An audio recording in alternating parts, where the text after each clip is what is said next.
आइए अब विद्वत पद्धति का श्लोक 12वां पढ़ लेते हैं। मूर्ख पद्धति कंप्लीट हो गई है नीति शतकम की।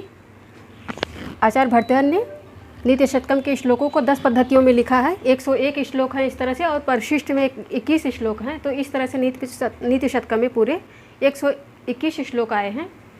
एक पद्धति, अब ये दूसरी पद्धति प्रारंभ हो रही है। ये 12वां श्लोक है इसका, तो पहले इसका वाचन कर लेते हैं। शास्त्रोपस्कृत शब्द सुंदर गिरः शिष्य प्रदेयागमाः विख्याताः कवयो वसन्ति विषये यस्य प्रभोर्निर्धनाः तज्जाड्यं वसुधाधिपस्य सुधियस्त्वर्थं विनापीश्वराः कुत्स्याः स्युः कुपरीक्षकानामडयः यैरर्घतः पातिताः यैरर्घतः पातिताः। इसका अन्वय कर लेते हैं। तो यहाँ पे पहले पाद से पूरे शब्द को ऐसे ही उतार के यहाँ पे रख देंगे।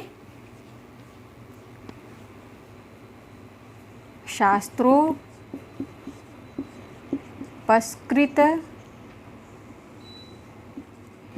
शब्द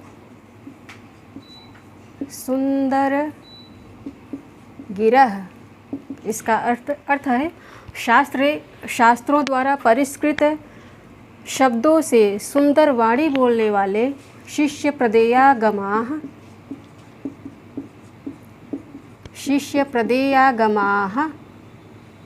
अर्थात जिनका ज्ञान शिष्य मंडली में वितरण करने योग्य है। विख्याताः अर्थात प्रख्यात, विख्याताः कवयः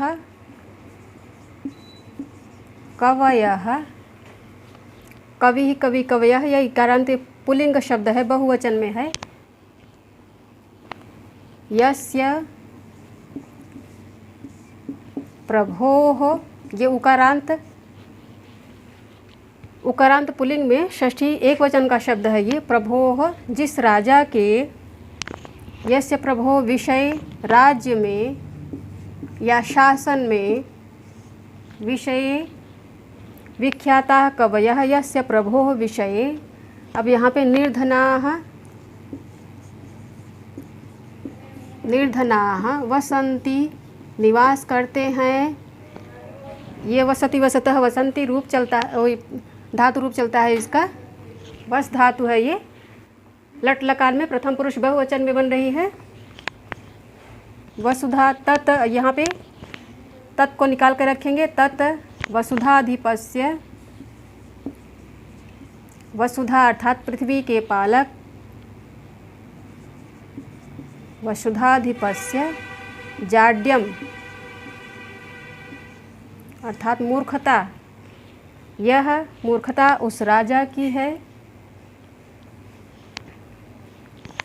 सुधियः, यह प्रधि की तरह इसका रूप चलेगा। दीर्घ इकारांत में पुल्लिंग में ये प्रथमा बहुवचन का शब्द है। सुधियः अर्थात विद्वत जन। अर्थम सुधियः तु अर्थम विना अपि, सुधियः तु अर्थम विना अपि ईश्वराः अर्थात विभूतिमान हैं। ईश्वराः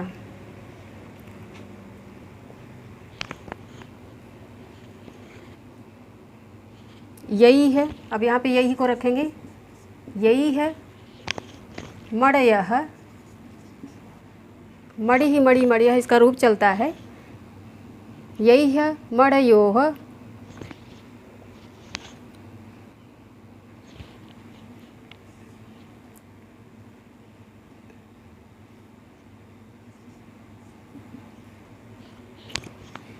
अर्घतः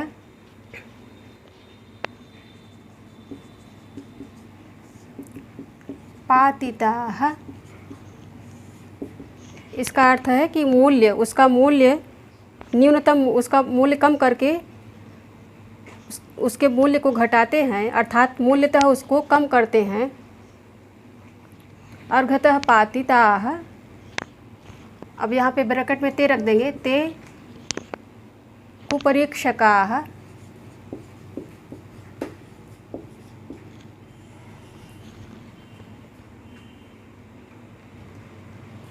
कुपरीक्षकाः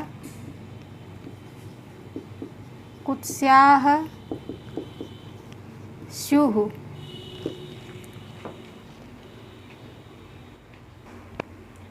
अब इसका अर्थ देख लेते हैं, इसमें विभक्तियाँ देख लेते हैं। शास्त्रोपस्कृत शब्द सुंदर गिरह, यहाँ पे गिर प्लस क्विब प्लस टाप से गिरा शब्द बनता है। गिरा माने वाणी, तो गिह गिरव गिरह इसका रूप चलता है, गिह गिरव गिरह। इस तरह से यह प्रथमा बहुवचन में शब्द बन रहा है। शिष्य प्रदेयागमाः, यह प्रथमा बहुवचन का शब्द है।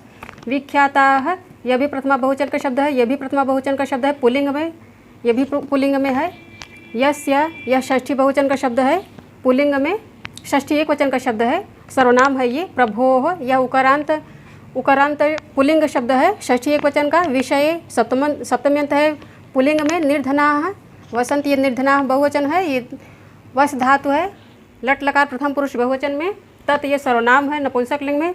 वसुधाधिपस्य पुल्लिंग में षष्ठी वचन का शब्द है। जाड्यम अर्थात मूर्खता को, मूर्खता।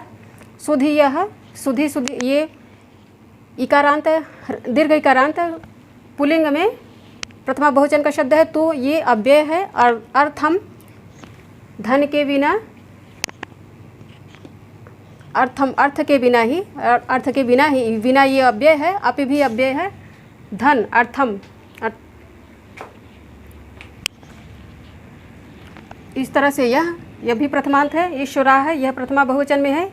ये दकारांत सर्वनाम है, तृतीय बहुवचन में पुल्लिंग में है। मणि, यह इकारांत स्त्रीलिंग में प्रथमा बहुवचन का शब्द है। अर्घत है, मूल से यह पंचम्यंत है। पातिता है, यह प्रथमा बहुवचन का शब्द है, पुल्लिंग में। कुपरीक्षका, यह भी पुल्लिंग में है। कुपरीक्षकः, कुपरीक्षको, कुपरीक्षका इसका रूप चलेगा। कुत्स्याः, कुत्सित हैं। स्युः, ये जो धातु है ये विधिलिंग के अस धातु है, द्विवादिगणी है ये, और विधिलिंग में इसका रूप चलता है। स्यात् स्याताम स्युः, विधिलिंग में। लट लकार प्रथम पुरुष बहुवचन का शब्द है। स्यात् स्याताम स्युः इसका रूप चलता है। इसका अर्थ यहीं पे लिख देते हैं।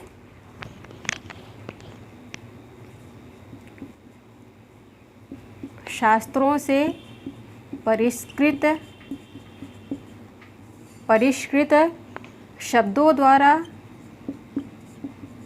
शब्दों द्वारा सुंदर वाणी बोलने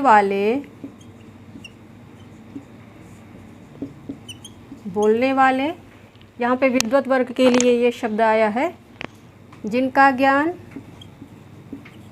विद्वत वर्ग या कवि जन, यहाँ पे विख्याता कवि का उल्लेख हुआ है। जिनका ज्ञान, जिनका पवित्र ज्ञान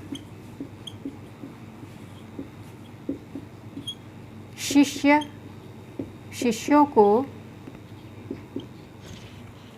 देने योग्य है।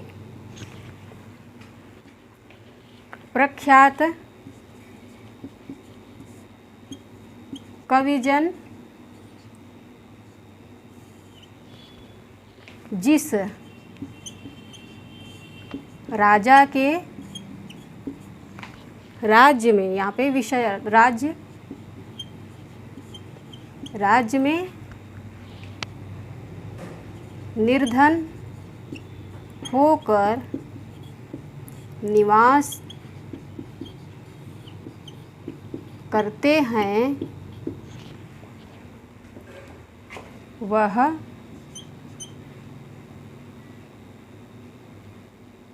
तत्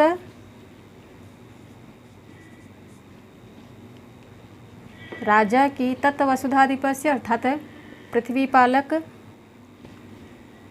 वसुधाधिपस्य अर्थात राजा की ही कहेंगे। वसुधा का अधिपति होता है, इसलिए वसुधाधिपति कहते हैं उसको।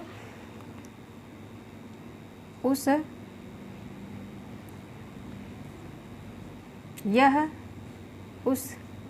राजा की मूर्खता है अर्थात सुधी अर्थात विद्वान,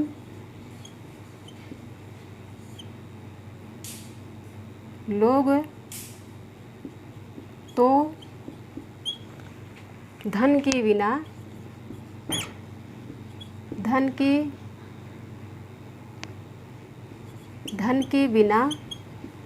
भी, अपि का अर्थ है भी,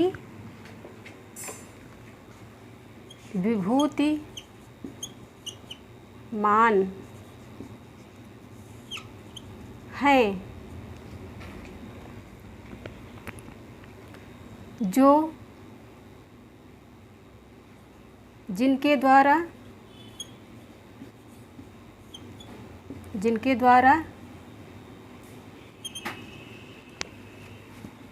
मणियों को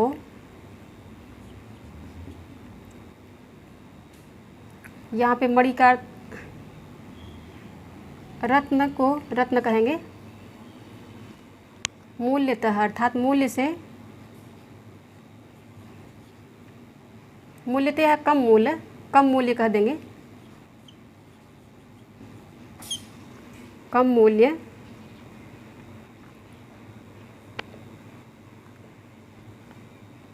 से या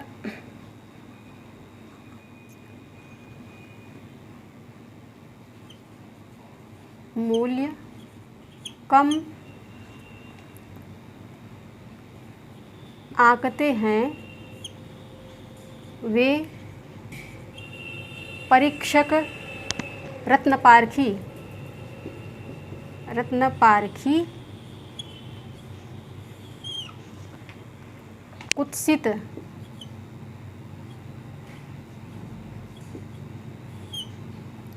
कुत्सित होते हैं,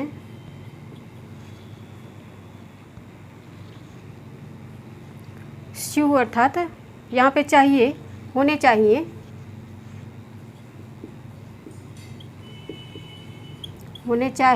या हैं, ये भी कह सकते हैं। अर्थात जो मणि के मूल्य को कम करके आंकते हैं, उसका मूल्य कम बताते हैं, तो यहाँ पे दोष मणि का नहीं है, दोष है कुत्सित है वे रत्नपारखी जो उस मणि को कम करके आंकते हैं, उसका मूल्य सही से नहीं परख पाते हैं। यहाँ पे वही कहने का अर्थ है आचार्य भट्टाचार्य का। तो इसका पूरा अर्थ अब देख लेते हैं। देखिए अब सारे पद लग गए हैं, ऐसे ही लिखिए आप लोग भी इसको। नीचे यहाँ पे विभक्तियाँ भी सब क्लियर हो गई हैं, सब किसमें क्या विभक्ति और वचन सब क्लियर हो गया है। शास्त्रों से परिष्कृत शब्दों द्वारा सुंदर वाणी बोलने वाले, जिनका पवित्र ज्ञान शिष्यों को देने योग्य है, अर्थात उनमें वितरण करने योग्य है। प्रख्यात कविजन जिस राजा के राज्य में निर्धन होकर निवास करते हैं या बसते हैं, यह मूर्खता उस राजा की है। विद्वान लोग तो धन के बिना भी विभूतिमान है, ऐश्वर्यमान है, जिनके द्वारा, तो यहाँ पे कुत्सित हैं वे, कुत्सित होने चाहिए वे रत्नपारखी, अर्थात रत्नपारखी, कुत्सित होने चाहिए वे रत्नपारखी, कुत्सित होने चाहिए वे रत्नपारखी। यहाँ पे वे ले गए, कुत्सित होने चाहिए वे रत्नपारखी, जिनके द्वारा रत्न के मूल्य को कम करके आंका जाता है। देखिए अर्थ सारा निकल आया है। इसका व्याकरण देख लेते हैं। आइए विद्वत पद्धति के प्रथम श्लोक का अर्थात 12वें श्लोक का व्याकरण देख लेते हैं। तो यहाँ पे समास है शास्त्रोपस्कृत शब्द सुंदर गिरह, शास्त्र ही उपस्कृता, इस तरह से यहाँ पे तृतीया तत्पुरुष बनेगा। उसके पश्चात शास्त्रोपस्कृता शब्दाः, यहाँ पे कर्मधारय बनेगा। तैः सुंदराः, शास्त्रोपस्कृत शब्द सुंदर गिरह येषां ते, इस तरह से यहाँ पे बहुव्रीहि समास बनेगा। तैः सुंदरा, यहाँ पे इस तरह से तृतीया भी बनेगा, तृतीया तत्पुरुष। शिष्य प्रदेयागमा, शिष्येभ्यः प्रदेया, इस तरह से यहाँ पे चतुर्थी तत्पुरुष बनेगा। शिष्य प्रदेयागमाः, शिष्य प्रदेया आगमा येषां ते, बहुव्रीहि समास बनेगा। यहाँ पे इसका 2-2 विग्रह हो रहा है, इसका 3-3 विग्रह, 4 तरह से विग्रह होके दिखा रहा है। तो इन शब्दों पे ज़्यादा ध्यान देने की आवश्यकता है, जहाँ पे 3-3 4-4 तरह से विग्रह करके दिखाया जा रहा है। निर्धना है, निर्गतम धनम, ये शांति, यहाँ पे प्रात बहुव्रीहि समास बन रहा है। वसुधाधिपस्य, वसुधायाः अधिपः, अर्थात पृथ्वी के स्वामी, यहाँ पे षष्ठी तत्पुरुष बन रहा है। कुपरीक्षकाः, कुत्सिताः परीक्षकाः, यहाँ पे प्रादि तत्पुरुष समास बन रहा है। अब व्याकरण देख लेते हैं। उपस्कृता, यहाँ पे उपसर्ग है, कृ धातु है, क्ता प्रत्यय कर्मण भी लगा है। और यहाँ पे देखिए उपात प्रत्ययत्न वैकृत वाक्याध्याहारेषु च, इस सूत्र से भूषण अर्थ में सुट का आगम हो रहा है। यहाँ पे उपस्कृता में ये जो सकार आ रहा है, ये यहाँ पे इस निर्वचन में नहीं है, लेकिन इसका आगम हुआ है व्याकरण के नियम के अनुसार। इस यहाँ पे सुट करके इसका आगम हुआ है, तो अनुबंध का लोप हो जाने पर यहाँ पे स बचा है, और इस सूत्र से यहाँ पे सुट का आगम हो रहा है, इसलिए यह सूत्र इम्पॉर्टेंट है। जैसे संस्कृत में है, संस्कृत शब्द बना है, देखिए संस्कृत, यह बना है सम उपसर्ग पूर्वक क्री धातु और अक्ता प्रत्यय, अक्ता प्रत्यय से लगकर बना है। तो यहाँ पे भी जब ये शब्द पूरा जाके बनेगा तो ये संस्कृत बनेगा, संस्कृत बनेगा। तो यहाँ पे भी सुट का आगम होता है, ये बीच में यहाँ पे क्री से पहले सुट का आगम हो जाएगा, तो ये जो सकार आ रहा है तब यहाँ पे ये सकार आएगा, अन्यथा संस्कृत बनेगा। ये इतने निर्वचन में करेंगे तो सिर्फ संस्कृत शब्द बनेगा। जब सुट का आगम हो जाएगा तो यहाँ पे सकार आ जाएगा और ये शब्द संस्कृत बन जाएगा। वैसे ही यहाँ भी उपस्कृता भी बन रहा है। शिष्य, यहाँ पे शास धातु है, क्या प्रत्यय लगा है, प्रदेय, यहाँ पे प्र उपसर्ग है, दा धातु है और यत प्रत्यय लग रहा है। प्रदेय अर्थात देना चाहिए, चाहिए के अर्थ में लगता है। आगम, यहाँ पे आ उपसर्ग है, गम धातु है, अप्रत्यय है। अधिपः, अधिपः यहाँ पे अधि उपसर्ग है, पा धातु है, का प्रत्यय है। और इस श्लोक में, इस श्लोक में अभी जो हम लोगों ने पढ़ा विद्वत पद्धति का पहला श्लोक है, इसमें विरोधा अलंकार विरोधाभास है, लिख लीजिए आप लोग। विरोधाभास, विरोधाभास अलंकार है। और यहाँ पे छंद है शार्दूल विक्रीडित, शार्दूल विक्रीडित।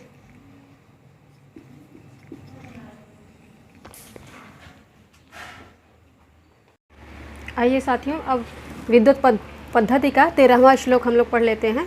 पहले इसका वाचन करते हैं, फिर इसका अन्वय करते हैं। हर्तुर्याति न गोचरं किमपि शम्पुषडाति सर्वदा अर्थेभ्यः प्रतिपाद्यमानमनिशं प्राप्नोति वृद्धिं परां कल्पान्तेष्वपि न प्रयाति निधनं वेद्याख्यमन्तर्धनं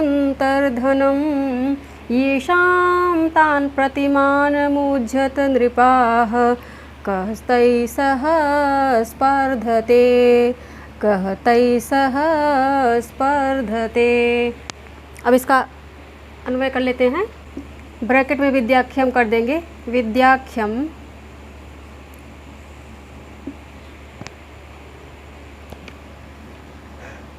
हर्तुर् गोचरम किमपि शम्पुषडाति सर्वदा यत विद्याख्यम हर्तुः, हर्तुः अर्थात चोरी करने वाले, चोर। हर्तुः यद विद्याख्यम, यत विद्याख्यम हर्तुः गोचरम, गोचरम अर्थात इंद्रिय गोचर, गोचरम न याति, चोरों को नहीं दिखाई देती है। जो विद्या नामक धन जो होता है, विद्या को धन कहा गया है, चोरों को नहीं दिखाई देती है। अब यहाँ पे सर्वदा को रखेंगे, सर्वदा शम को रख देंगे। शम का अर्थ होता है कल्याणप्रद, कल्याण करने वाले। सर्वदा शम पुष्णाति अर्थात पोषण करती है, वृद्धि करती है। सर्वदा शम पुष्णाति। अब यहाँ पे अर्थिभ्य रखेंगे, अर्थिभ्यः अनिशम अनिशम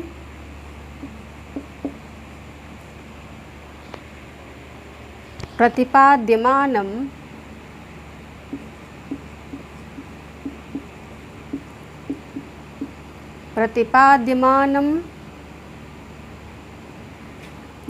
अब यहाँ पे पराम को रखेंगे। अर्थिभ्यः अनिशम प्रतिपाद्यमानं पराम वृद्धिम वृद्धि को इकारांत स्त्रीलिंग में है ये और द्वितीय एक वचन में बन रहा है। वृद्धिम प्राप्नोति। अब यहाँ पे प्राप्नोति ये धातु को उठा के रख देंगे। प्राप्नोति अनिशम अर्थात निरंतर सतत प्राप्नोति। अब यहाँ पे कल्पांतेषु को रखेंगे। कल्पांतेषु अर्थात प्रलय काल पर्यंत। कल्पांतेषु ये कल्पांतः पुल्लिंग सप्तमी बहुवचन का शब्द है ये। कल्पांतेषु अपि अर्थात प्रलय होने तक भी या प्रलय होने पर भी। कल्पांतेषु अपि निधनम न प्रयाति।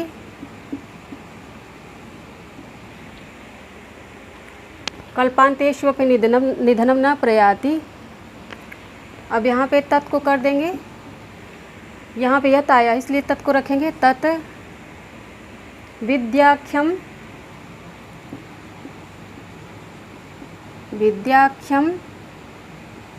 अब यहाँ पे अंतर्धनम को रखेंगे। अंतर्धनम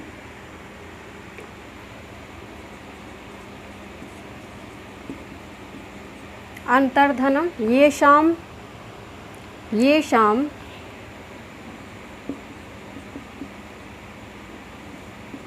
ब्रैकेट में अस्ति को रख देंगे वाक्य का अर्थ बैठाने के लिए। येषाम अस्ति। अब यहाँ पे तान रखेंगे। तान प्रति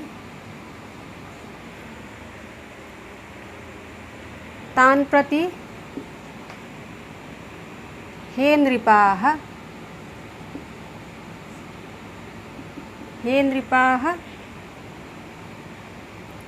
ये संबोधन है। हे नृपाः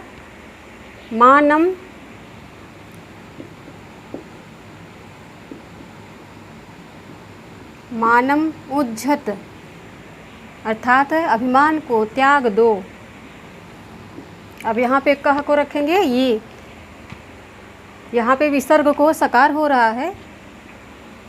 कह तैः सह स्पर्धते।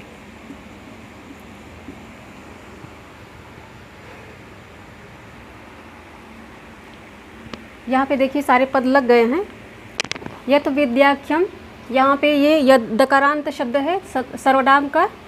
विद्याख्यम यत बन रहा है यहाँ पे ये इसलिए नपुंसक लिंग एक वचन में हर्तु हो। हर्ता यह ऋकारांत पुल्लिंग में है। चोरों को हर्ता अर्थात चोरों के इंद्रियों से बाहर उनके दृष्टिगोचर उनके इंद्रियों के प्रत्यक्षीकरण से बाहर होता है अर्थात ये से बाहर सब ये षष्ठी में बनेगा। गोचरम अर्थात दृष्टिगोचर। न याति ये धातु है ये अव्यय है। सर्वदा ये भी अव्यय है। शम सर्वदा। अच्छा यहाँ पे ये शब्द छूट गया है। यहाँ पे किम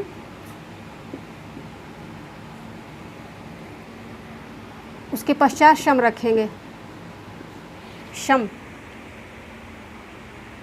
पुष्णाति ये धातु है। पुष्ट धातु है यहाँ पे। पुष्णाति इसका पुष्णाति अर्थात पोषण करता है। अर्थेभ्य यहाँ पे संप्रदाय चतुर्थी से पुल्लिंग में चतुर्थी बहुवचन है। चतुर्थी बहुवचन का शब्द है ये।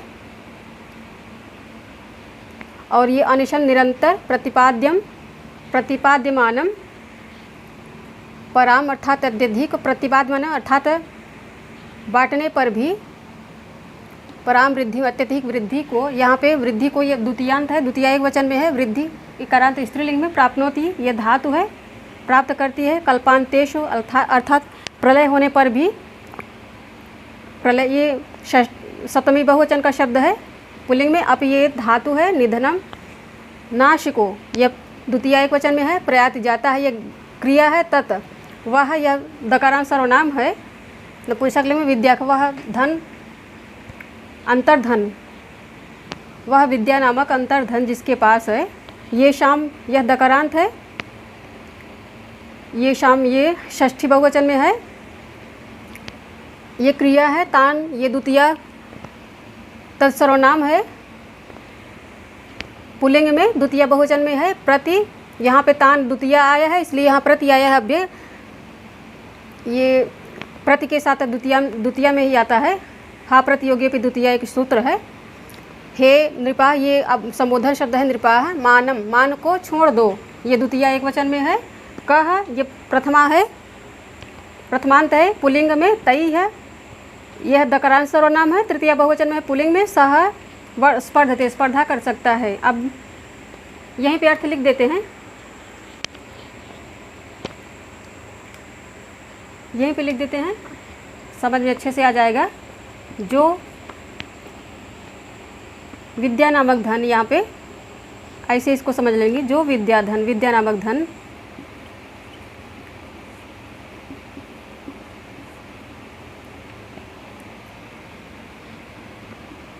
अर्थात अपहर्ता, अपहरण करता या चोरों के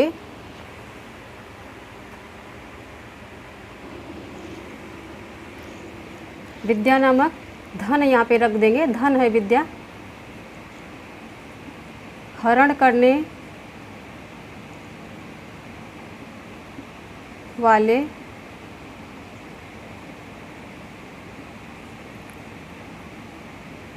चोर के यहाँ पे रखेंगे। चोर के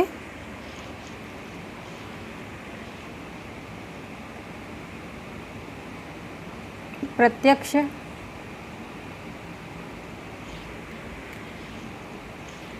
इंद्रियों के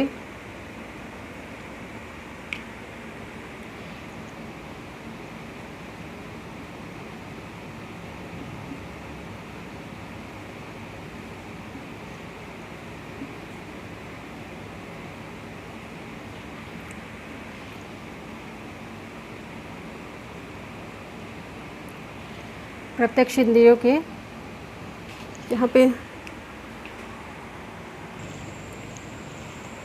यहाँ पे इस कम जगह है तो ऊपर लिख देते हैं। यहाँ पे लिख दे रहे हैं प्रत्यक्ष इंद्रियों के पहुँच के भीतर, प्रत्यक्ष इंद्रियों की पहुँच के भीतर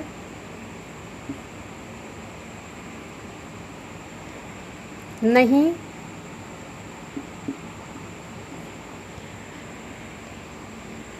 विद्या नामक धन है, नहीं जाता है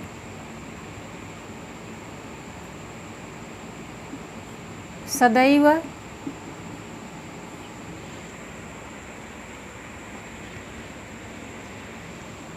सदैव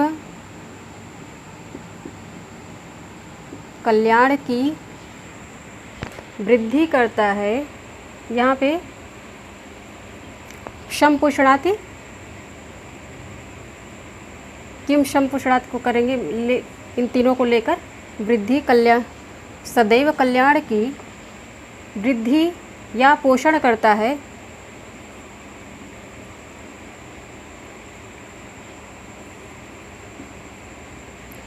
अर्थिभ्य अर्थात याचकों या विद्यार्थियों को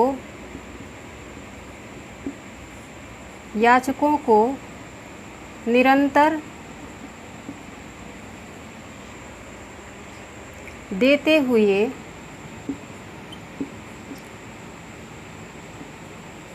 देते हुए पराम अर्थात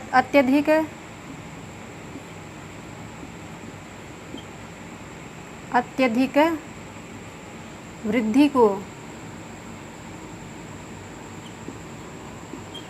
ये द्वितीया एक वचन में है, प्राप्त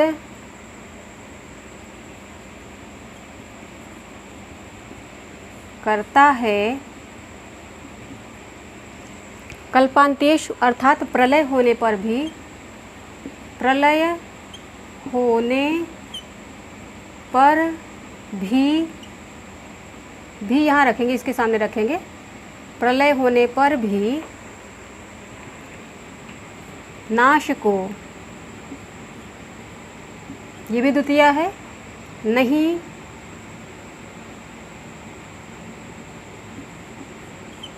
प्राप्त होता है, वह विद्या नामक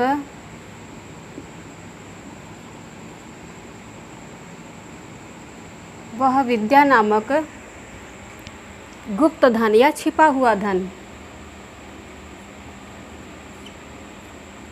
वह विद्या नामक गुप्त धन ये शाम जिसके पास है,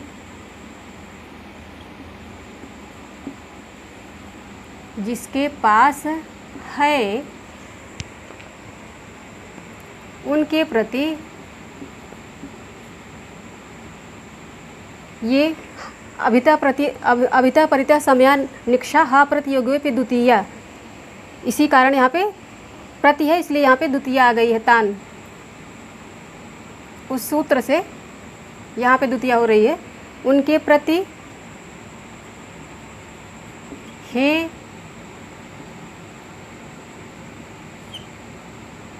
राजागण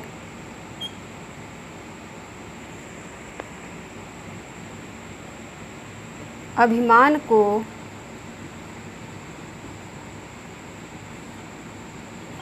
को छोड़ दो। कौन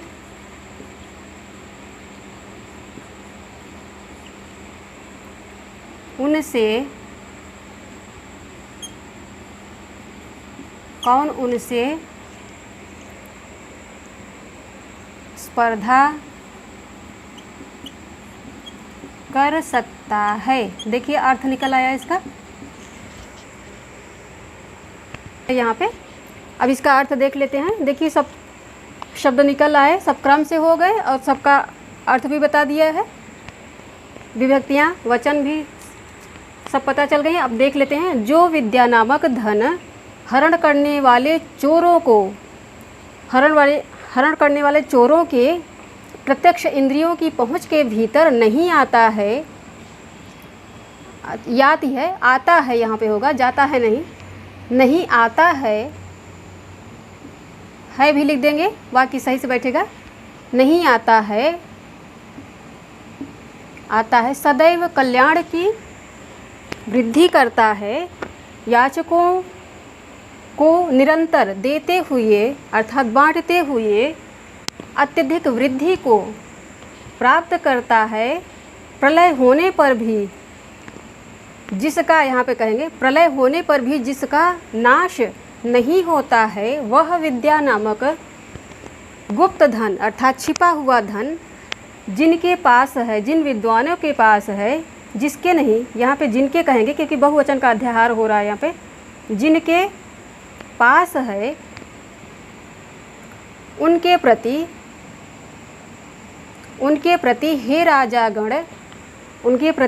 हे राजागण या राजाओं अभिमान को छोड़ दो, अभिमान करना छोड़ दो।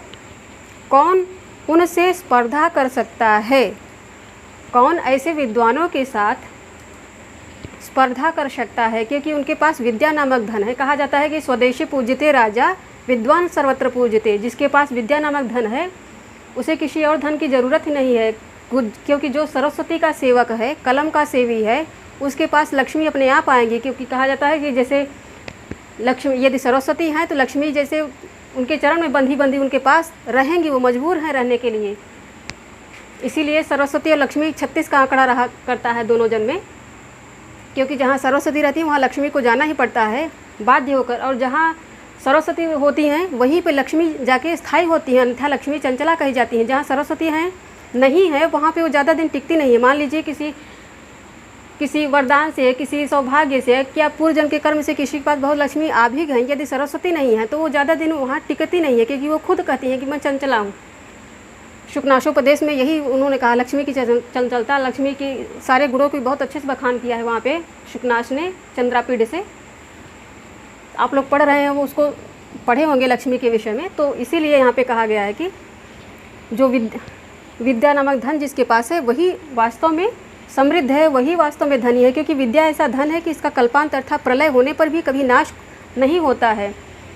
ये इसका अर्थ हो गया। फिर से एक बार देख लेते हैं। जो विद्या नामक धन हरण करने वाले चोर को या हरण करने वाले चोरों के प्रत्यक्ष इंद्रियों के पहुँच के भीतर नहीं आता है, सदैव कल्याण की वृद्धि करता है, याचकों को निरंतर देते हुए अत्यधिक वृद्धि को प्राप्त करता है, प्रलय होने पर भी नाश को नहीं प्राप्त होता है, वह विद्या नामक गुप्त धन जिनके पास है उनके प्रति हे राजागण अभिमान को छोड़ दो, अभिमान करना छोड़ दो, कौन उनसे स्पर्धा कर सकता है।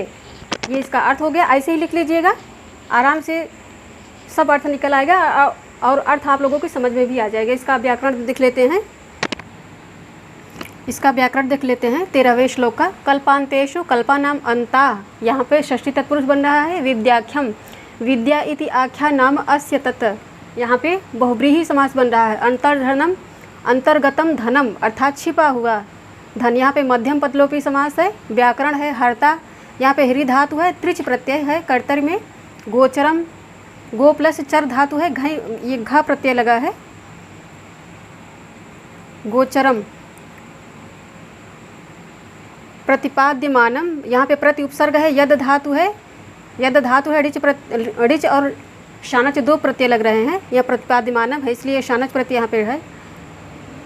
प्रतिपाद्यमानम अर्थात देते हुए, देते हुए यहाँ पे प्रेरणार्थक क्रिया है, इसलिए ऋच प्रत्यय लगा हुआ है। देते अर्थात दिलवाने पर, बांटने पर। विद्याख्यम, यहाँ पे विद धातु है, क्यप और टाप दो प्रत्यय लगे हैं। छंद इसमें शार्दूल विक्रीडित बन रहा है। अलंकार इसमें व्यतिरेक है।